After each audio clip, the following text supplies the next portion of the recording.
Hello साथीहरू नमस्ते। म चाहिँ सविता राजाले खाछु। हामी चाहिँ कान्छी बहिनीलाई विदेश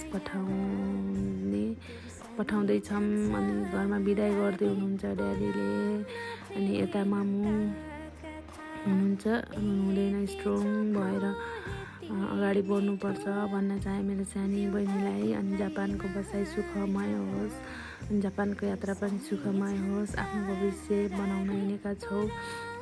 ती कलिला पाइलालाई अर्काको देशमा लिएर जाँदैछौँ।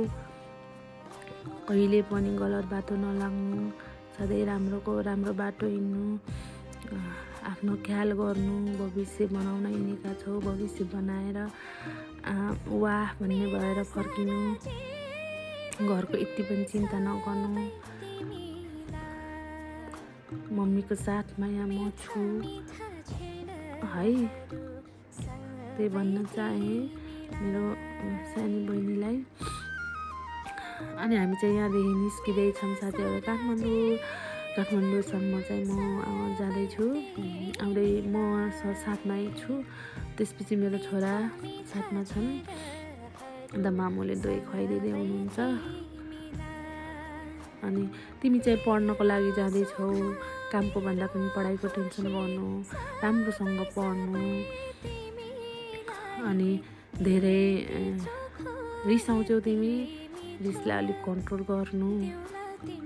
किन भन्दा तिमी अर्काको देशमा जाँदैछौ नि त।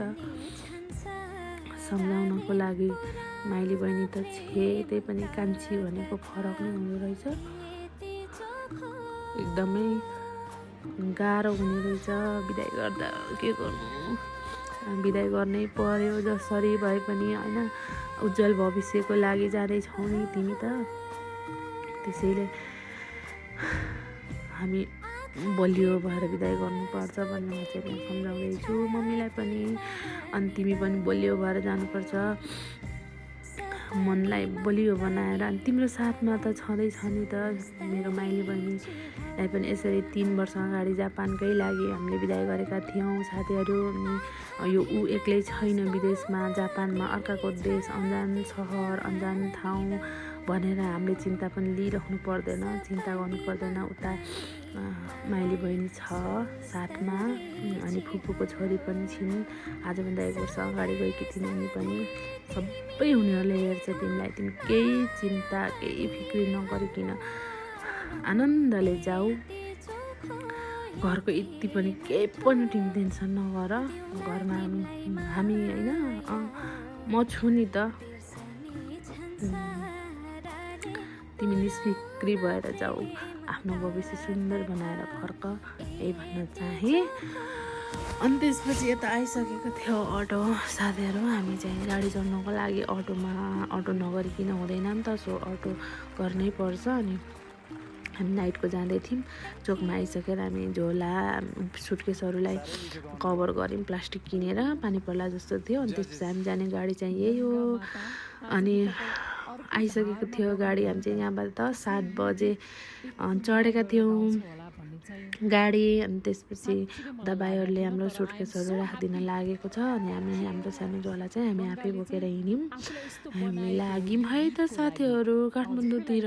अनि त्यसपछि अब भेट कहिले हुन्छ होइन। थोरै क्लिपहरू मैले गाडीमा पनि लिएँ। मेरो छोरा चाहिँ पछाडि होइन, हामी पनि यता अगाडि यसरी हाँस्दै हिँड्यौँ। अनि गफ गर्दै के भनिरहेछन्। अनि मैले पनि त्यहाँ के भन्दैछु। मैले यो साउन्ड चाहिँ उता म्युट गरेको छु नि त, सो म भोइस ओभर गर्नको लागि साथीहरू। अनि बसमा यसरी गफ गर्दै आएँ। अनि ठुलो बाबुलाई केही सोधेको, उनीहरू बोल्दैनन्, त्यस्तै हो। अनि यसरी निस्क्यौँ। खाना खाने कहाँ भन्दा खाना खाने ठाउँमा पनि आइपुग्यौँ। अनि खानासाना हामीले के पनि खाएनौँ, घरबाट खाएर हिँडेका थियौँ नि त। सो हामी यसरी बाहिर निस्केर बसेका छौँ। सरी साथीहरू। यसरी गाडीमा चाहिँ एकदम बमेडाउला जस्तो त्यस्तो भएर त्यसपछि फाइनल्ली हामी होटेल पनि पुगिसक्यौँ। रुम चाहिँ पहिले माइली बहिनीले बुक गरिदिएको थिए हामीलाई। रुम चाहिँ राम्रो रहेछ। फाइनली रुम पुग्यौँ नि त, त्यही भएर म भिडियो लिएँ। अनि त्यसपछि यता हामी फ्रेस भयो, अलि चिया मगायो। अनि हामी खाँदैछौँ, चिया पिउँदैछौँ। अनि यसरी सुगर राखेर घोलेर मिठो बनाएर चिया बिहान बिहान हामी कति 6 बजे आइपुगेको थियौँ नि त काठमाडौँमा। सो हामी चिया पिउँदैछौँ। अनि मेरो ठुलो छोराले चाहिँ कहिले पनि चिया नखाने, अनि त्यसपछि त्यो पनि म चाहिँ ब्ल्याक टी खाएँ, यिनीहरू लेमन टी खाँदैछन्। अनि कस्तो हुन्छ भन्दै हाँस्दैछन्। अनि त्यसपछि चिया खाएर हामी एकछिन आराम गरेर फेरि खानातिर लाग्यौँ।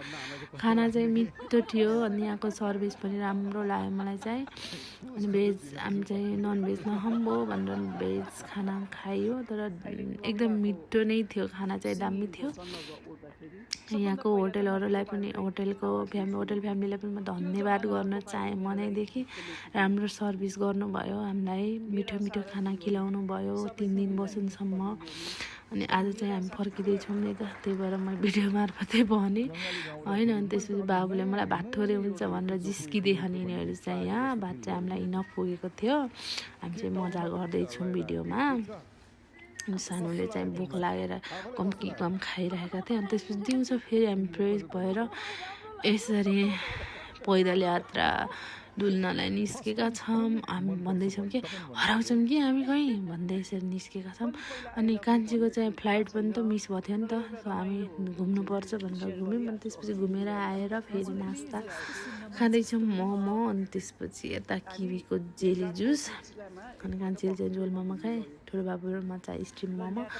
त्यसपछि सक्यो हाम्रो त्यहाँको बसाइ पनि सक्यो। अनि कान्छीलाई यता बिदाई गर्न एयरपोर्टतिर लाग्यौँ। यो इन्टरनेसनल एयरपोर्टमा चाहिँ 2टा बहिनीहरू गयो। मेरो श्रीमान चाहिँ वर्षैपछि आउने जाने गर्नुहुन्छ, तर म चाहिँ गएको थिएन एयरपोर्टमा। चाहिँ इमोसनल पनि भयो, के गर्नु। हिजोसम्म स्कुलको झोला लटार्न नसक्ने मेरो बहिनी आज यति भारी सुटकेस लटारेर विदेशी छ। के गर्नु त, नेपालीको बाध्यता यही नै हो। म चाहिँ यहाँ बिदाई गरेँ। अनि त्यसपछि हल्का इमोसनल पनि भयो। अनि के गर्नु, यस्तै छ। अनि प्रगति गरेर देखाउनुपर्छ, रुनु हुँदैन भनेर भने मैले बहिनीलाई। अनि त्यसपछि यसरी लागिन् चाहिँ आफ्नो गन्तव्य, आफ्नो भविष्य बनाउनतिर। शुभयात्रा नानी भन्न चाहे, राम्रोसँग जानु, पुगेर कल गर्नु, त्यही हो। अनि जापानको बसाइ सुखमय होस्। यति नै साथीहरू, थ्याङ्क यू।